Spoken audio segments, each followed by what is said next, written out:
மத்திய உள்துறை செயலாளர் ஆலோசனை என்ற ஒரு அண்மை தகவலை பார்த்து கொண்டிருக்கிறோம். பாகிஸ்தான் எல்லையிலே மீண்டும் அந்த போர் பதட்டமான ஒரு சூழல் உருவாகி இருக்கின்றது. மத்திய உள்துறை செயலாளர் மீண்டும் ஆலோசனை மேற்கொள்ளக்கூடிய அந்த விஷயங்களை நாம் பார்த்து கொண்டிருக்கிறோம். தொடர்ச்சியாக இந்த பாகிஸ்தான் மற்றும் இந்தியா இடையேயான போர் ஒப்பந்தம் முடிவுக்கு வரும் என எதிர்பார்க்கப்பட்ட நிலையிலே பாகிஸ்தான் தன்னுடைய அந்த அத்துமீறல் நடவடிக்கையை தொடர்ச்சியாக மேற்கொண்டு வருகின்றது. மத்திய உள்துறை செயலாளர் காணொலி மூலமாக எல்லை மாநிலத்தில் இருக்கக்கூடிய முதலமைச்சர்களை அவர் அழைத்து ஆலோசனை மேற்கொண்டு வருவதாக தற்போது தகவல் வருகின்றது. மாநில தலைமை செயலாளர்களுடன் அவர் ஆலோசனை மேற்கொள்வதாக தகவல் கிடைத்திருக்கின்றது. தற்போதைய நிலைமை குறித்து அவர் ஆலோசனை மேற்கொள்வதாகவும் தகவலை பார்த்து கொண்டிருக்கிறோம். ஒவ்வொரு மாநிலத்திலும் தற்போதைய பிரச்சனை என்னவாக இருக்கின்றது, உங்கள் மாநிலத்தில் தொடர்ச்சியாக ஏதேனும் பாதிப்புகள் ஏற்பட்டிருக்கிறதா, அதாவது அந்த எல்லையோரங்களில் ஏதாவது பாதிப்புகள் ஏற்பட்டிருக்கிறதா என்று மாநில தலைமை செயலாளர்களுடன் அவர் ஆலோசனை மேற்கொண்டிருக்கிறார். ஏற்கனவே ஜம்மு காஷ்மீர் உள்ளிட்ட பல்வேறு மாநிலங்களிலே எப்படி கடந்த 3 நாட்களாக இந்த பிரச்சனை வெடித்ததோ அதே போல மீண்டும் ட்ரோன் தாக்குதல் நடைபெற்று வருவதாக அங்கிருந்து வரக்கூடிய செய்திகள் தெரிவிக்கின்றன.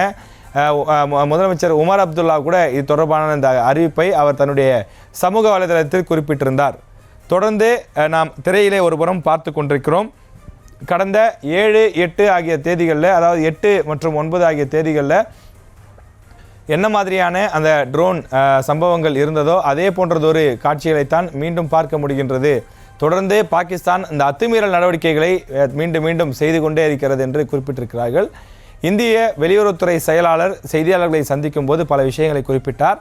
நாங்கள் போர் ஒப்பந்தத்திற்கு உடன்பட்டோம், ஆனால் பாகிஸ்தான் மீண்டும் தங்களுடைய அந்த அத்துமீறல் நடவடிக்கைகளை செய்து வருகிறார்கள்.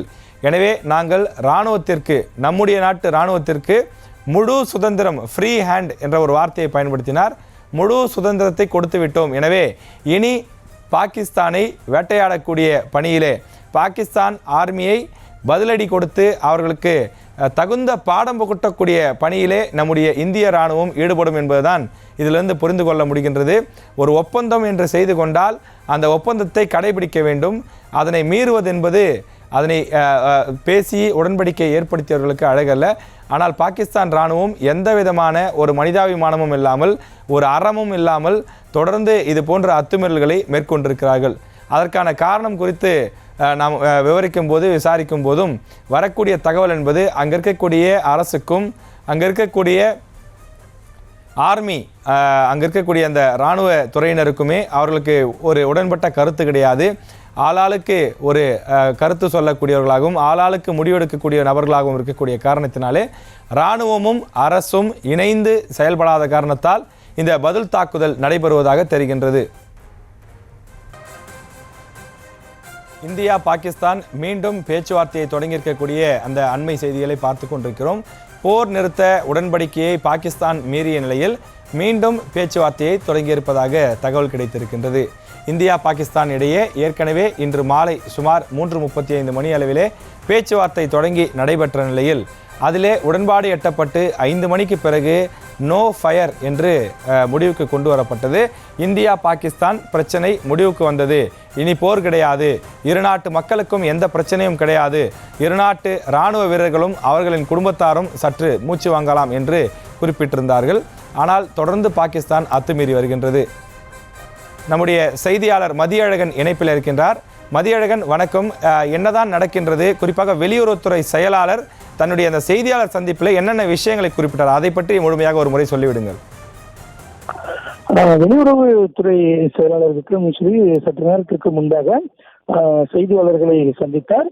அவர் இந்த விவகாரத்தில், அதாவது இந்த சண்டை நிறுத்த ஒப்பந்தத்திற்கு பிறகு என்ன நடந்தது என்பதை அவர் அந்த கருத்தை குறிப்பிட்டிருக்கிறார். அதில் இந்தியா பாகிஸ்தானிடையே இன்று மாலை ஒரு சமரசம், ஒரு முடிவானது எட்டப்பட்டது. அதாவது 2 நாடுகளை சேர்ந்த இராணுவ டிஜிஎம்ஓ என்று சொல்லக்கூடிய இந்த இராணுவ உயரதிகாரிகள் பேசி ஒரு முடிவை எடுத்தார்கள். அதாவது தற்பொழுது நடைபெற்று வரக்கூடிய இந்த இராணுவ நடவடிக்கையை நிறுத்திக் கொள்வது என்று ஒரு முடிவு எடுக்கப்பட்டது. இந்த முடிவை எடுத்த ஒரு சில மணி நேரங்களிலேயே பாகிஸ்தான் அதனை மீறி இருப்பதாக விக்ரம் மிஸ்ரி பாகிஸ்தானுடைய தாக்குதலை உறுதிப்படுத்தி இருக்கிறார். இந்த பாகிஸ்தானுடைய இந்த நடவடிக்கைக்கு இந்திய இராணுவம் தகுந்த பதிலடி கொடுத்து வருவதாகவும் மேலும் இந்த பாகிஸ்தானுடைய இந்த நடவடிக்கையை இந்திய ராணுவம் கையாண்டு வருவதாகவும் அவர் குறிப்பிட்டு இருக்கிறார். மேலும் பாகிஸ்தானினுடைய இந்த அத்துமீறல் என்பது, அதாவது ஒப்பந்தத்தை மீறிய இந்த அத்துமீறல் என்பது கடுமையாக கண்டிக்கத்தக்கது என்ற ஒரு வார்த்தையும் வெளியுறவுத்துறை செயலாளர் விக்ரம் மிஸ்ரி குறிப்பிட்டிருக்கிறார். மேலும் பாகிஸ்தான் இந்த தற்பொழுதைய சூழலை புரிந்து கொள்ளும் என்று நாங்கள் நம்புவதாகவும், புரிந்து கொண்டு இந்த அத்துமீறல் நடவடிக்கையை முடித்துக் கொள்ளும் என்று தாங்கள் நம்புவதாகவும் அவர் குறிப்பிட்டிருக்கிறார். மேலும் பாகிஸ்தான் அதாவது பாகிஸ்தானினுடைய இந்த நடவடிக்கைக்கு பதிலடி கொடுப்பதற்கு முழு சுதந்திரம் ராணுவத்திற்கு வழங்கப்பட்டுள்ளதாகவும் விக்ரம் மிஸ்ரி தெரிவித்திருக்கிறார்.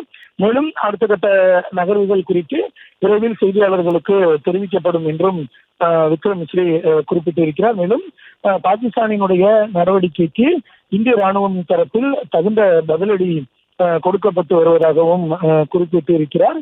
மேலும் இந்திய ராணுவம் விழிப்புடன், அதாவது பாகிஸ்தானுடைய இந்த அத்துமீறலை அடுத்து இந்திய ராணுவம் விழிப்புடன் இருப்பதாகவும் குறிப்பிட்டிருக்கிறார். மேலும் பாகிஸ்தானுடைய இந்த அத்துமீறலை கடுமையாக அதனை பாகிஸ்தானுடைய நடவடிக்கையை தொடருமாறு ராணுவத்திற்கு அறிவுறுத்தல் வழங்கி இருப்பதாகவும் அவர் குறிப்பிட்டிருக்கிறார். மேலும் தொடர்ந்து ஏதேனும் பாகிஸ்தான் அத்துமீறும் பட்சத்தில் பாகிஸ்தானிற்கு உரிய பதிலடி கொடுப்பதற்கான அறிவுரையும் ராணுவத்திற்கு வழங்கப்பட்டு இருப்பதாக வெளியுறவுத்துறை செயலாளர் விக்ரம் மிஸ்ரி குறிப்பிட்டிருக்கிறார்.